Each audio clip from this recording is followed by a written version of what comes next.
Ladies and gentlemen, there is a saying, a broken clock is right twice a day. For those of you that don't understand that or are not particularly intelligent, what that means is that if a clock breaks at 6:12, it's on 6:12, and that's actually going to be the correct time in the morning and in the afternoon or the evening. I am the broken clock. I am not the strongest player of chess. I'm pretty good. But sometimes even I can do incredible things. And in this video, I'm going to be showing you how I played a chess tournament and finished with more points than Magnus Carlsen. Shout out to Boyan Maximovich and Sahib Singh, who also finished with more points than Magnus Carlsen. This was a tournament on chess.com. It was Freestyle Friday. And in that tournament, you play 11 games. Every round, you are paired against people who have the same score as you. While I managed to not get paired against Magnus, neither did the other couple of hundred players, but I finished, as you saw, pretty high. Higher than a lot of grandmasters. I tied with Fabiano Caruana, for example. So I'm going to show you 3 of my games in this video. And as a bonus, I'm going to show you Magnus versus Hikaru. So you get a little dessert. You know, little surprise dessert for you, little free dessert. You weren't expecting Magnus Hikaru when you clicked on this video. No, you weren't. You were just expecting some, typical Gotham clickbait. There's not going to be any Magnus in this video. Well, there is. There actually is. So I'm going to show you 3 games and how I managed to score 8 out of 11. Magnus only managed to score 7.5. This has never happened to me. I've never beaten Magnus in a tournament. That's pretty epic stuff. So for anybody that's confused, the back row of pieces is shuffled every game. All right, this is played in the freestyle format. And in my first round, I was paired against V Malhotra 14, player from India. My rating is 2100 because on chess.com, in this format, the rating is all over the place. It's a bit strange. So my opponent opened with the move e4. I played c5, so kind of like a Sicilian defense. And obviously, I need to castle that way, so I would have to get my knight out. My queen is in the corner. You never know. Do you bring your queen out this way, or how do you do it? My opponent moved this knight into the middle, and it's funny because already black is better, which is kind of hilarious. I went here, my opponent played c3, and I played this move. And the idea of this move was that I would be, activating my queen in the future. My opponent went g3, I developed my other knight, and here I think white played a bad move. I think here my opponent played queen f3 followed by queen e2. I think their point was that the queen in the corner is terrible. The queen here, at least stands near the king, and that's where it belongs. But I think it wasted a little bit too much time. I'm a very provocative chess player, and I would argue person as well. I'm always looking for a fight. I'm a New Yorker. If a car doesn't stop at a stop sign, I'm gonna, throw up a finger. So I went h5. This is a full-on provocation. My opponent's queen left the defense over there, and I would like to go instigate because my pawn has the backing of a queen, which is really good. That's as much, backing as you can have.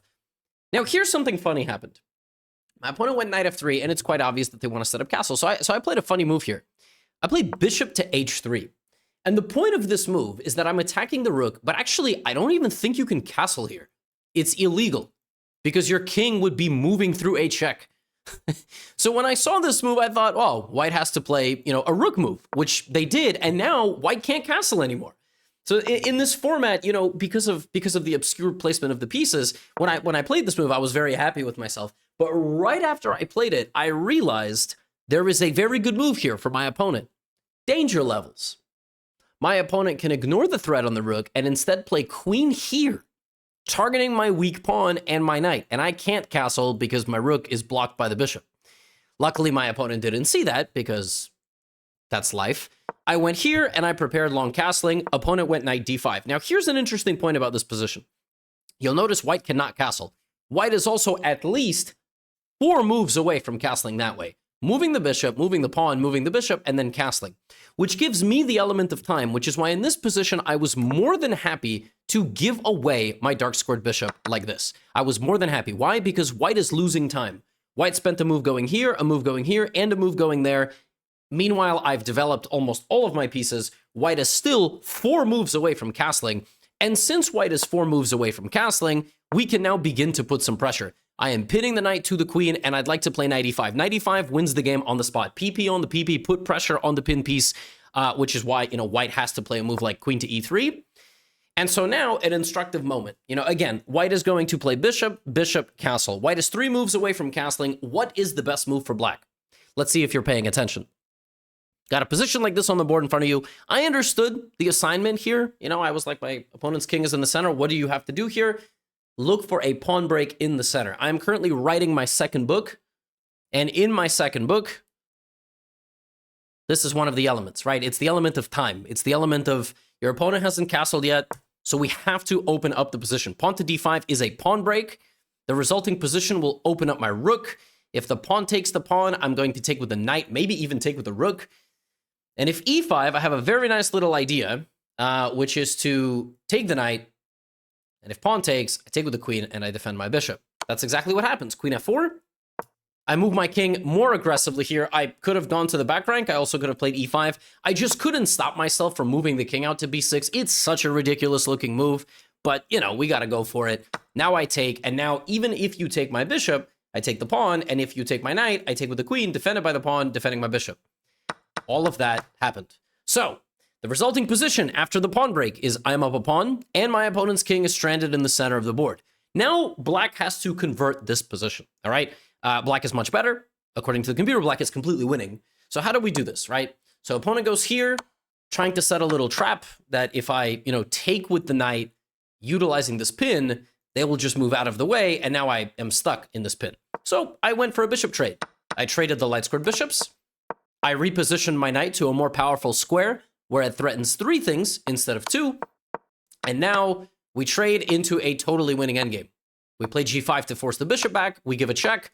And now we have a trick here. We can take on d4, trade the rook, and gallop in with the knight. So now I have knight and 7 pawns versus bishop and 5. I should win this very easily. The one benefit of this position is that basically all pawn endgames are winning for me because I have more pawns, right?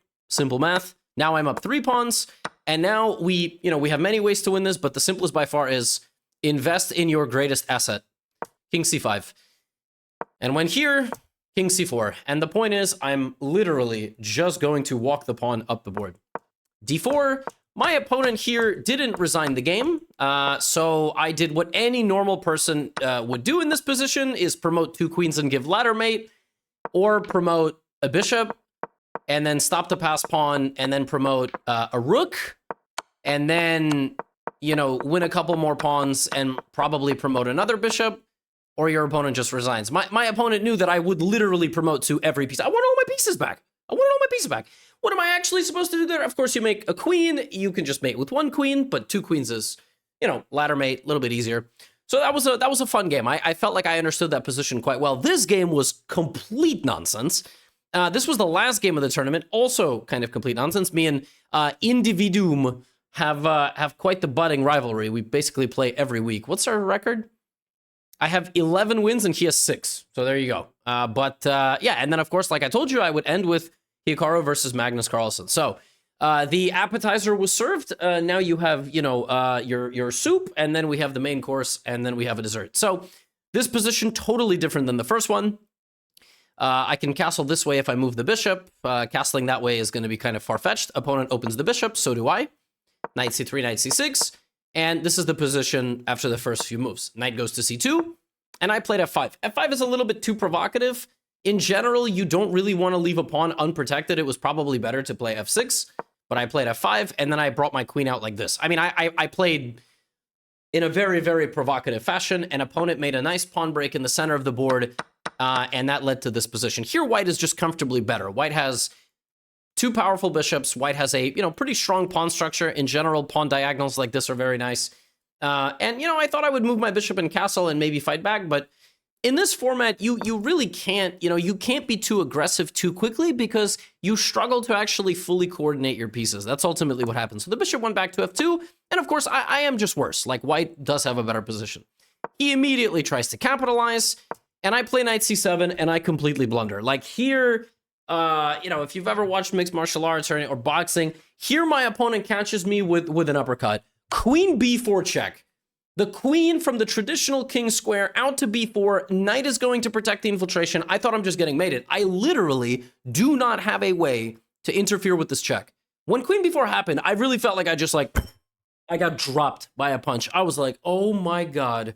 Because if I go king e8, this is mate. If I go king g8, knight e7 check. So I only have one move. I only have one move, and that's to go forward. And the crazy thing about this position is after queen 2 e7, and I back up, I go here, somehow white doesn't have a knockout punch. Like, you really hurt me, and I was really, a flash knockdown, but where's the mate? Where's the mate? Because I'm actually threatening to take the knight, and you really shouldn't take my knight. That doesn't really make any sense. So what do?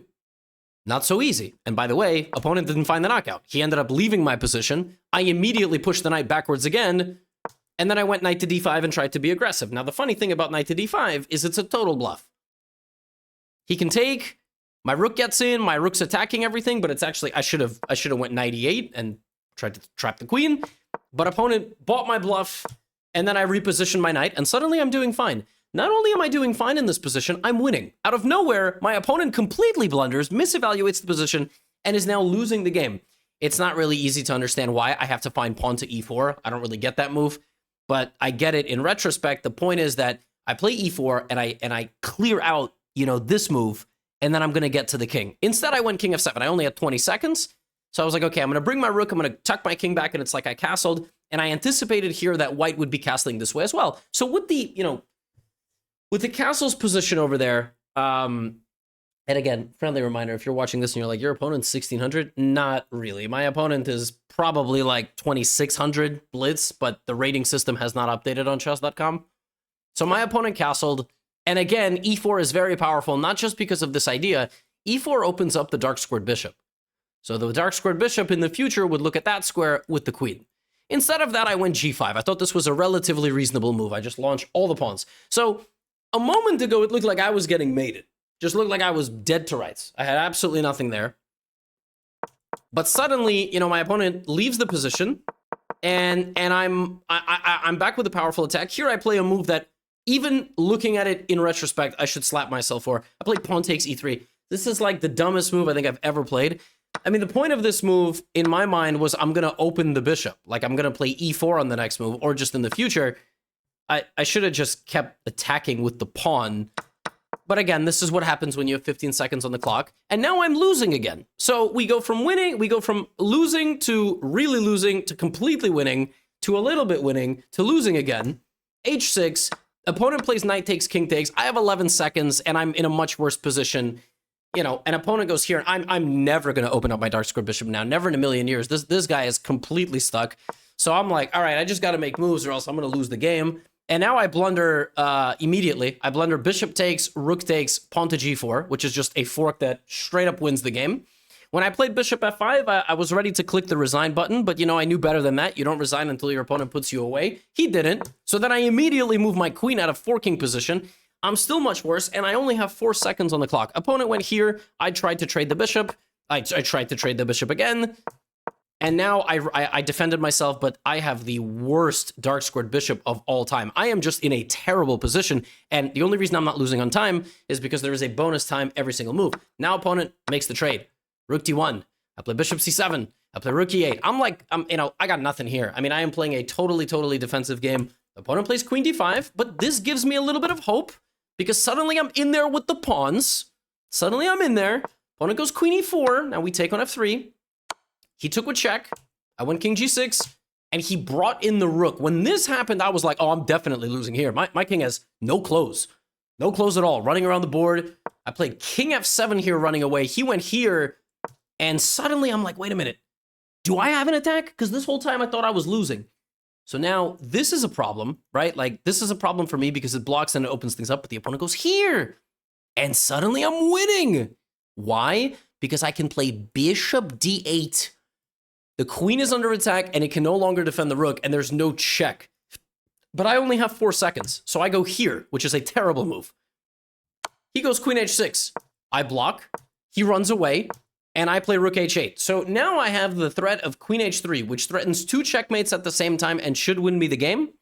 The opponent should play rook d1 and be prepared to take my pawn. He doesn't do that, and now I win. And this is how we won another game in this tournament. He went here, I took, and he resigned. Now, this was just about one of the worst games I think I've played in the last month. Everything was bad about it. I think my accuracy was like 68 and my opponent's was 67. I mean, we're talking like real failing out of school stuff in this one, you know, but sometimes you got to go through a couple of stupid games like this. And listen, if the opponent doesn't put you away after 7 attempts, you know, the chess gods smile upon you and maybe you can win. Now, the last game I'm going to show you is the same position Magnus and Hikaru had. So this is the last round of the tournament. Magnus has 7.5 points. I have 7. So if Magnus wins, he finishes higher than me. If I win and he loses, I finish higher than him. And like I said, broken clock. You know what I'm saying? So in this position, my opponent went c4. By the way, you're going to see a similar pawn structure as you saw in the previous game. There's, you know, a level of pattern recognition here, right? So I went d5. Now, d5 is idiotic. But like I said, I sometimes deliberately, even against this opponent, I like to play in very obscure ways. I just like fresh positions, even if it puts me at a disadvantage. I brought my rook out, and right away I was like, that was really stupid because I'm going to have to move my rook back. Now, my opponent could have punished me by throwing pawns forward, absolutely let me off the hook. You know what I'm saying? Absolutely did not handle this the right way. Went knight d3, played knight e5, and now played e4. And here I thought, well, you got to go queen b5 check. I mean, I don't know what you're going to do if not queen b5. Queen e2 was insanely passive. And here, and I quote, I said this line on stream. I said, you know, I'm attacking this pawn, and I said, if my opponent plays d3, I will suck my own toes. That's what I said. That's what I said. I can't do that because I'm not that, my foot doesn't fit. Anyway, yeah, and my opponent went d3, and this calls for celebration. I don't know if in the form of toe sucking or, you know, going for a walk or however people celebrate things nowadays. This kind of reminds me of my bishop. You remember my bishop in this game? This guy? The bishop with 4 pawns on the same color complex? It's the same thing.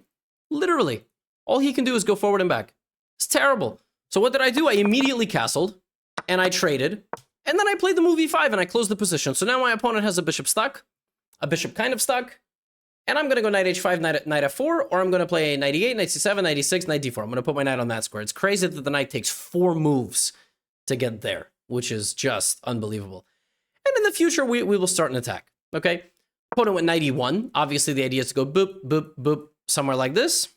I went queen e6. Apparently, that was a bad move. Computer hated it. Knight c2. And I offered a queen trade because I thought that would destabilize the pawn in the center of the board. My opponent did not want a queen trade, so I slid back. Then my opponent went here, and I went here. Knight f4 and f5 ideas, right? Pawn is opened up a little bit. Knight is opened up a little bit. And in the future, these bishops will come alive if I open them up. Opponent went here. I attacked the queen. Can't take it because of the pin. Okay. Now I play g6. G6 was a huge mistake, which I actually didn't even notice during the game. I'm only noticing it now in retrospect. I should have just like moved the knight and finished the journey. I went here, and the move that wins here is just h4, which just removes my queen from the pin and takes. It's crazy. I never even saw that. Like in the previous game when I blundered the fork, I was like, oh, I just lose on the spot. I didn't even, and neither did my opponent, which is kind of funny. He just left, and that now I did this, which I should have done this on the previous move. Knight d5, and now, you know, I took and I played knight d4 with a very simple intention. If you take my knight, I take, I attack your king. Let's see what happens. He goes here, though, and now in comes f5, and now it's chaos. Now the game is chaos, right? Because I'm trying to open up the position. I'm trying to get my pawn pushed or taking, opening this up, maybe f4 ideas. It's very, very complicated. He goes here trying to remove my queen. I start targeting his weak pawn. He comes here to protect. I very quickly try to double up my rooks. The computer here thinks f4 is nearly winning for black. But I played rook f7 again. 20 seconds. You're trying to just put some pressure. Now the position begins opening. D takes. I could have played pawn takes f4 here. It was tough for me to understand if that was the best move. The computer, you know, seems to think so. Actually, what's funny is at the end I have this. So I could have taken and then taken a second time. And at the end, you know, there would have been a rook hanging. Missed that. Tried to just double up. And instead we got here, you know, to this position where I am cleanly up a pawn. I went rook f2 threatening mate. He checked me, luckily, traded the queens, and I blocked the pawns. I thought this was a very important move, blocking the pawns. And now we traded, and I brought my rook down, and it's just about, you know, converting. So I can push my pawns, I can win this pawn, I bring my king. Let's just not lose on time. King f7, rook e2, he gave me some checks. Tried to, you know, do some stuff. It does. I put my pawn on c2, and now the game is just over because I have king d5 and this move. Bishop e3, disconnecting the bishop from the defense of the promotion square. He can give me a check, but it's simply not enough because I will go here, queen, and my rook will absolutely stop any of these pawns. And I won the last game. I won the last game of the tournament. I was super hyped, and I was playing a pretty good player who I've played before. Meanwhile, these boys were slugging it out, separated by just 5 rating points in this format, and we kind of see here, how a normal person plays the position, and not me, getting myself into a nearly losing position in 2 moves. Just 2 moves. Magnus plays it by developing the light squared bishop, and then playing f5 and knight d6 and knight f6. Hikaru opened up his bishops. Magnus, put his knights out, controlling the center of the board like this, and then tried to break out. Hikaru played e3. It was pawn takes d5, and knight takes d5. So Hikaru actually was down a pawn as early as move 7. He sacrificed the pawn for activity. He wanted the active queen. He wanted the active rook. He wanted the active bishops. He went here. And yeah, it was actually not so simple how to play the position. Magnus went here and ultimately castled. So did Hikaru. But yeah, I mean, even though you're up a pawn with black, it's not the easiest position in the world, and your bishop kind of sucks. So you have to try to activate it. Hikaru brings his other knight. Then you play knight b4. You'll notice Magnus is spending a lot of time here because any move you make feels a little bit loose. Queen comes back. Knight e4, but now, I mean, everything looks good. a3, Magnus chops down the knight because that was his worst bishop, That was a bishop that wasn't really participating too much, and he just brings the knight back. And now on the next move, black is going to go d5, and he does. Black goes d5, and seemingly all the problems are gone. But, this bishop is still a real problem. I mean, it snipes the entire length of the board. That bishop is kind of showing you why bishops are considered slightly better than knights. So we have pawn takes c5, pawn takes c5, and Hikaru tries to trade Magnus's powerful knight in the center of the board. Magnus trying to capitalize on the position, puts the knight on e5, and now we have gone from black just sort of withstanding white's pressure and having his pawn advantage to punishing white for giving up a pawn so early. c4 completely locks out the light squared bishop, and in comes bishop c6. And this just looks, and Magnus 20 seconds up on the clock, just looks like a game he's going to easily convert. Hikaru not so easy to catch, Trades the powerful knight, f takes e4, puts the knight on d4. So now black is still much better, right? Black is still much better according to the computer, but you somehow don't have the ease of play. Like the plan here for black to be much better is going to be a direct attack, right? Rook e1, I look at this, I'm thinking queen d6, queen h6. I'm thinking queen f6, queen h6. I'm thinking queen d5, queen h5. But the move f3 is on the way, so you need to do something right now. Magnus goes here, and I think he's kind of trying to stop f3, but Hikaru gets f3 on the board. Pawn takes. Magnus comes back to e5. That wasn't the best move. Apparently, he could have just taken on e3. Knight takes e3. And then he has rook e3 with queen g3 mate ideas. I mean, that's a little tough. Queen g2. Knight d3. Hikaru's still trying to hold on, right? Still trying to defend. Magnus plays rook b8. It would have maybe been a little bit better to sack the rook here to open things up. But okay, he plays rook b8, g4. He's still better, but it's a time scramble. And I mean, when you get into a time scramble with Hikaru, anything is possible. So the rook goes to d1, a5, by the way, best move, saving the pawn, h6, knight e1, craziness on the board. It's still like both guys now have less than 10 seconds for the rest of the game. Probably Magnus now has to switch the plan completely. He's got to win some endgame. Rook f2. I mean, look at Hikaru just defending the entirety of the second rank with 19 points of material. He's now down 2 pawns. By the way, Magnus is up 2 pawns, totally winning position. Now, every major piece for white is on the second rank. Suddenly, what is Hikaru doing? f4. He's playing for f5, but he's losing another pawn. Queen g4. Wait, but if you take queen g4, there might be some rook g2 at the end. Magnus has 7 seconds. He makes a mistake. Not the worst move in the world, but like Hikaru is now going for counterplay, which is absurd. h5. Hikaru plays g6. That's kind of a panic move for black because you're like, wait a minute, my king is stuck in the back rank. So you disconnect. Suddenly here comes Hikaru. He's about to play f5 and some queen b8 ideas in the long run. Magnus trades. Picks up the pawn. Well, now he's 3 pawns up. King h7. a4. Magnus completely winning. Rook g2. f5. Hikaru just going for tricks here. f6. Wait, but so now you have to go back. Sorry, you have to go here. Queen g6 is not a good move because there's a knight that can promote, by the way, which is crazy. So queen g5, Magnus blunders. Now Hikaru's winning. Hikaru's down 3 pawns, but he's winning. How? I don't even understand because the pawn's just getting through. Well, that's why Magnus had to play queen g5 here, pinning the pawn to the queen, not letting it move. And suddenly Hikaru's winning the game. He's just up. He's just winning. And the bishop is the savior. Can you believe it? That bishop is like the dual-sided lightsaber. All right, like, how do you even... Queen g5, now Hikaru's up a rook. And he's gonna... Wait, but king g1 is not the best move because now you have queen b4 and queen e1 and queen h4 drawing ideas when the white queen moves. Queen c7 played and Magnus loses on time. Magnus had like 2 seconds here and loses on time after queen b2 because it's hard for him to, you know, he doesn't have an easy move. I don't know how on earth Hikaru pulled this off. I really don't know. While this game was going on, I was barely winning my game against Individuum. And Hikaru saves a position down 3 pawns against Magnus and clutches it out for me. And because of that, your man's got 15th place in the tournament and finished with half a point above Magnus. Crazy. I don't think that's ever going to happen again in my life. And had we been paired, you know, maybe it would have been a little bit different, but yeah, I got 8 points out of 11. That was kind of nuts. I had a lot of very fun games. I lost a few tough games, but, you know, that's life. And, yeah, today I can say that, you know, for a day, I finished higher than Magnus Carlsen in a chess tournament. And maybe never again. Maybe I'll frame this one up. Maybe I'll, you know, remember this result for a long time. He had to lose his last 2 rounds, and as you saw, he had to lose in an astounding fashion to a crazy comeback from Hikaru. That's all I've got for you today. If you listen, I always do the same outros. Check out Chessly for an amazing home of courses. You can learn so much stuff about chess, my educational platform. And I'll be in Europe in May. All right? Check that out as well. Brussels, London, Vienna, Berlin, Munich, and Warsaw, Poland. Gonna have a tremendous amount of fun.